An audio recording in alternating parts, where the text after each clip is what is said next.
Minu lemmikajakiri Tehnikamaailm on taas uue numbriga väljas, millega üllatad? Aitäh kohe nii ilusa sissejuhatuse eest. No aga nii on.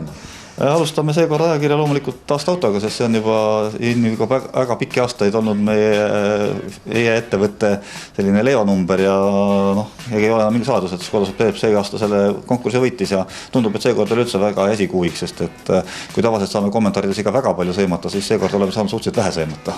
Edasi tuleb meil seekord ülevaade siis selle aasta esimesest suuremast autonäitusest Detroitist, et alati on ta nii olnud, et Ameerikas tehakse ots lahti ja siis eurooplaste jaoks tähtsam üritus tuleb veebruari lõpp-märtsi algus Genf, nii et sellega läheb natuke aega, et esimese kauga siis vaatame, mis Ameerika poole peal põnevalt oli.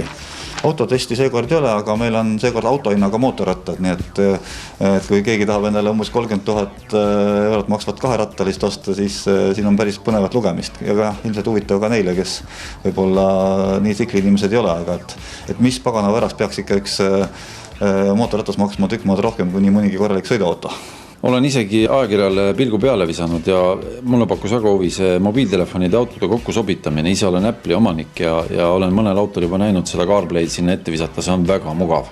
Jah, seekord autorubriik läheb meil elektroonikarubriiki sujuvalt üle ja nagu sa juba mainisid, et autode ja nutitelefonide liidust on seekord päris põhjalik ülevaade, nii et erinevad süsteemid, kuhu on tänaseks jõutud ja võib arvata, et see teema on põnev ja areneb päris kiiresti, nii et seekord 1, 2, 3 oma 6 leheküljel põnevat lugemist võtab ära meil suurem osa elektroonikarubriigis seekord lausa.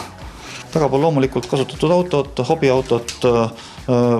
Üks põnev teema, mida võiks ka välja tuua, on see, et ise sõitvad autod on meie teedel ilmselt juba üsna pea, et see on tegelikult tehniliselt täiesti juba võimalik. Kõik tükid on iseenesest olemas, see Lego on iseenesest võimalik kokku panna, aga lisaks tehnilistele probleemidele hulganisti ju ka juriidilisi ja ka eetilisi probleeme ja siin me arutamegi teemal, et milliseid eetilisi probleeme võib ise sõitvate autode ilmumine teele tulla.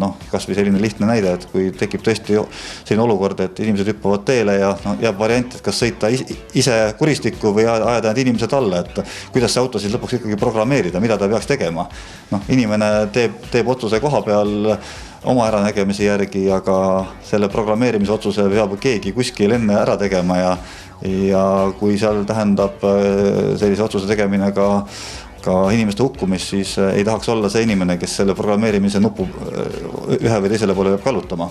Ja kui me juba siin rubriikide üleminekust rääkisime, siis spordirubriigis on meil ka seekord juttu hoopis tükkis suures osas köögilaual tehtavast autospordist ehk siis automudelispordist, nii et autosid on tõesti seekord meil väga väikestest kuni väga suurteni välja.